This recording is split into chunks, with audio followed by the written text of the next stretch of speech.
If you don't have a strong foundation for your house and a huge storm comes, then your house is gone. And that's the same thing here because we have the content part, which is basically the interior of your house, and then you have the strong foundation, which is what I'll share with you today.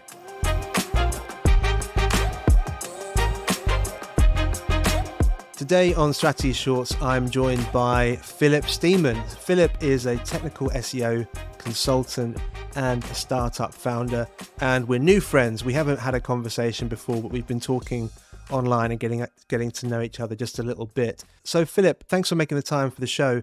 Why don't you tell me a little bit about your background and why you think I invited you to be part of Strategy Shorts? Thank you. And thank you so much for having me once again. And a little bit about my background. I started very young and I've always had a technical flair. I just love technology and software and programming. So I think I was 13 when I started like programming my first file, and I was hooked in. I thought it was amazing how a line of text could become something visual. I thought it was simply just incredible. And from there, I actually started programming for a lot of years, and I did some jobs until I slowly transitioned into technical SEO, and that's where I am today. So I found the technical element of SEO super interesting. I do also content and write content and optimize content, but the technical SEO of how you can empower your content by having a strong technical foundation for your website, I think it's super interesting. Lots of people will be familiar with SEO as a kind of a concept, and it might be quite abstract for a lot of people. But you're differentiating between kind of SEO and technical SEO. I mean, maybe this is something we're going to go on to talk about. But in layman's terms, how do you differentiate between those two versions of SEO? Yeah, so there's basically technical SEO, which is all the non-visual things. That's optimizing your images, ensuring you have a fast hosting where you have your website, that you have a fast DNS, and there's a lot of technical terms, but all the stuff that you can't see. So basically like a backend, if you can say it like that. And then you have all the visual parts like the content and the actual images, the design and stuff. That's more like on-page SEO. So that's usually how I separate the different SEO elements.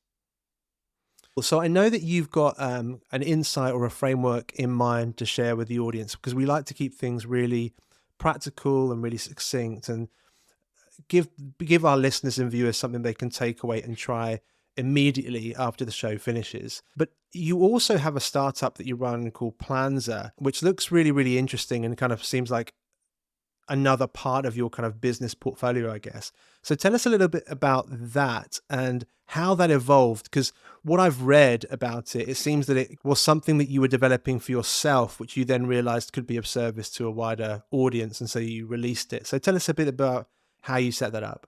So it's funny because I basically developed it while I was in part of another startup because I was really missing a task management platform for my specific need. And I thought I had a super specific need, but it ended up showing that I was not the only one.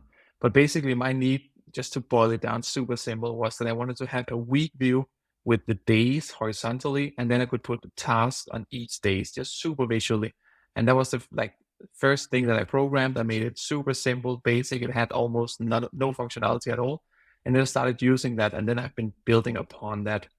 And it's growing basically purely on SEO. So just content, pulling in people and converting them to users. But yeah, I just needed a task management platform suited for my needs. What I'll make sure I do in the show notes is give people a link to Planza if they want to also check that out. But why don't we get into the insight or the framework that you've got to share with us today? But before you go into too much detail, let us know, like, who are you speaking to? Like, who's the kind of the target listener or viewer today? And obviously what this piece of information is. So take it away. Awesome. Thank you.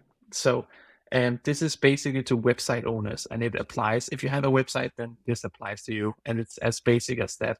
If you're a more seasoned website owner, then you might know a lot of these things. But the framework is basically how you get a strong foundation for your website. And you can compare it a little bit to when you're building a house. If you don't have a strong foundation for your house and a huge storm comes, then your house is gone. And that's the same thing here because we have the content part, which is basically the interior of your house, and then you have the strong foundation, which is what I'll share with you today. And the strong foundation is not that difficult to achieve. And some of these things might seem technical, but I will try and keep it as simple as I can. So I have set up probably on the plus side of 100 websites now, and I feel that I have the framework to set up the perfect website where you keep the cost down, but it's still a super strong foundation and it's going to be a fast website. So I will just dive straight into it if that's okay with you. Yeah, go for it. Awesome. So the first thing that I always recommend is for people to take their domain and then move it to Cloudflare. Cloudflare is basically an address lookup. So when you go to, for instance, facebook.com, then it does a DNS lookup to see where should it pull all these files from. That's what Cloudflare is. And it's so important to have a fast DNS because you want these files to be provided to the user as fast as possible. Because you probably know yourself, you don't want to sit and wait too long to visit a website. And Cloudflare is consistently a top 3 fastest DNS in the world, and it's completely free to use. And even if you're using a different DNS today, then you can easily change to Cloudflare. It's super easy and they guide you through the entire process. But that's the first step. The second step is your hosting, which is also super important. That's why you're actually hosting your website. And personally, I love to use WordPress for my hosting website, and it also powers more than 50% of the web, which is quite incredible. And so the chance of you using WordPress listening to this might be pretty high. And what I like to do with WordPress is to go for something called managed WordPress hosting. That's hosting which are made specifically for WordPress websites. So they are optimized to empower WordPress websites to run as fast as possible. And the cheapest that I have found, which are still of very good quality, is something called 10web. Those are super great. They have 24/7 support and they're just super helpful. From there, then you just need to choose your theme and your plugins and set up some extra things. And just some quick tips for themes. I like to use Theme Forest, which is where you can find a lot of premium themes for a very low price. You can also look at something called Cadence if you're building a blog website or just very news heavy website. And I usually install 5 plugins for my websites when I set them up. And that's WP Rocket, which is for optimizing your website, both for caching, but also just for delivering your website fast as possible. Then I usually also use Rank Math SEO, which it explains itself in the name. It's an SEO plugin. So even though WordPress is super optimized, Rank Math SEO takes it a step further and adds schematics and a lot of different things to your website to make it even more SEO optimized. And then for images, which are super important that you optimize. There's so many websites that doesn't optimize their images, and images are often the most heavy part of a website to load. So you really need to optimize this. And a lot of hosting providers, including 10web, they're optimizing them for you, so you don't need to think about it. But if your hosting provider doesn't optimize it for you, then I can really recommend Short Pixel, which you can also start to use for free and then optimize your images. And they even optimize the sizes as well, so they deliver on, for instance, on mobile they deliver a small size, and on desktop a bigger size. Because on mobile we don't need to deliver as big sizes because obviously the screen is smaller.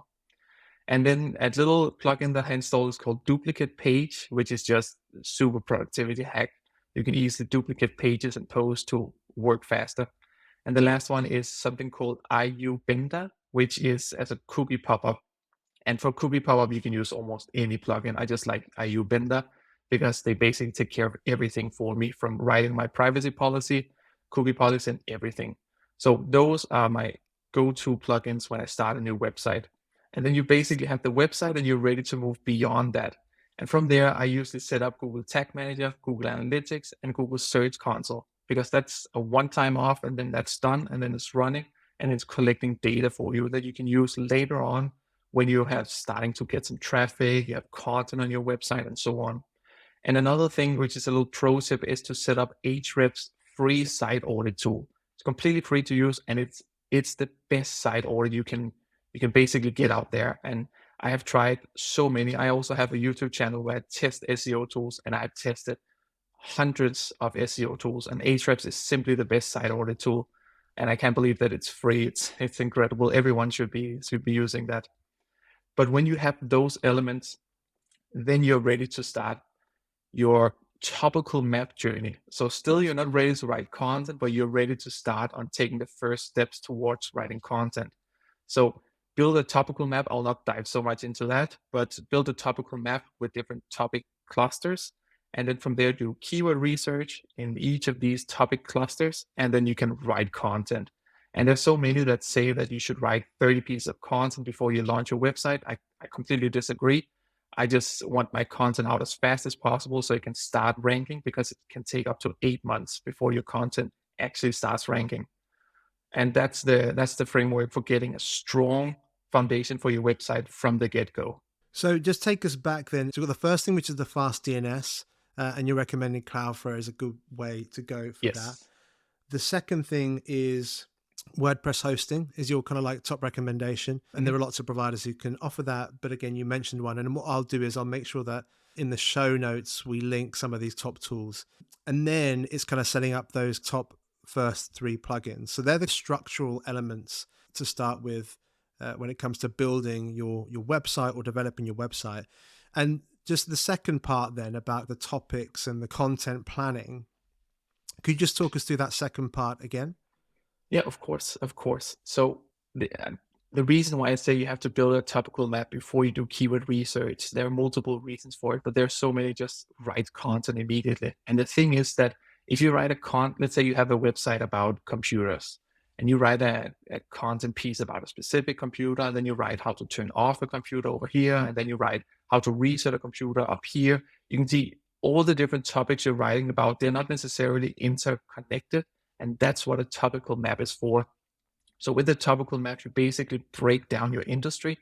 Then you write down all the categories you have, which are computer reviews, maybe how-to guides, and some other elements. Make them be accessories for computers, and a fourth one. And the reason why that's so important is because you want to cover one topic cluster completely before you move on to another one. And there are multiple reasons also here, because when you cover a topical cluster to begin with, then it's first of all super easy for you to interlink all your posts, but also shows Google that you have authority on this specific topic cluster. Because whatever it is that people are searching for, then Google can see that you have an answer for that. And that's why it's so important to build a topical map, even though it takes a lot of extra time instead of just writing content, it really pays off in the end. So that's why you need to build a topical map, do the keyword research within each of the clusters, and then choose one cluster to start with and write all the content. Simply just exhaust that topical cluster before you move on to another one. That's really, really interesting. So we've got on the one side, we've got this functional framework about how to put your website together and some best practices within that space. But then once you've kind of got those things in place, or you're some way down the road developing that side of your online presence, the second part is nail those topic clusters. So you Yes, want to be thinking about how the content you're going to publish is grouped under a single topic, and make sure that you get as much done within that territory or space as possible, so that you can build, so Google begins to see you as an authority within that category. And plus it makes sure that all your content is connected, not just putting loads of energy into producing loads of disconnected content that doesn't make narrative sense. So exactly. that's really, really interesting. We have a broad audience who are going to be listening and tuning into this episode. So if you could distill some of that knowledge down into one thing or one activity or one place to start or one top tip, what do you think that would be, and why? Yeah, I always say to set up a Google Search Console account, because it always surprises me how many people doesn't have that. And there's so much data and gold in there to get for your website to grow it. So if you have to do only one thing, then you have to set up a Google Search Console account. And when you set it up, first of all, it's super easy. You don't need to do anything on your website. You just need to create the account. And then Google will basically tell you everything that's happening for your website on Google. So you can optimize your website to rank for specific terms. You can see what terms do I get impressions for, but no clicks. So I maybe need to focus more on that. And often also when you have exhausted a topical cluster, then in Google Search Console, you will see that new topics within that cluster start to appear, because of course there are new searches every single day. So one thing you have to do is to set up a Google Search Console account. Well, Philip, that's about all the time that we've got for today's episode of Strategy Shorts. And thank you so much for coming and spending some time with me. You've given us loads to think about there, loads of top tips on both structure, but also how to approach content. But as you say, if viewers are going to do one thing after today's episode, it's go away and set up a Google Search Console. So I really appreciate that. Thank you so much for spending some time with us. Let's speak again soon. Thank you for having me.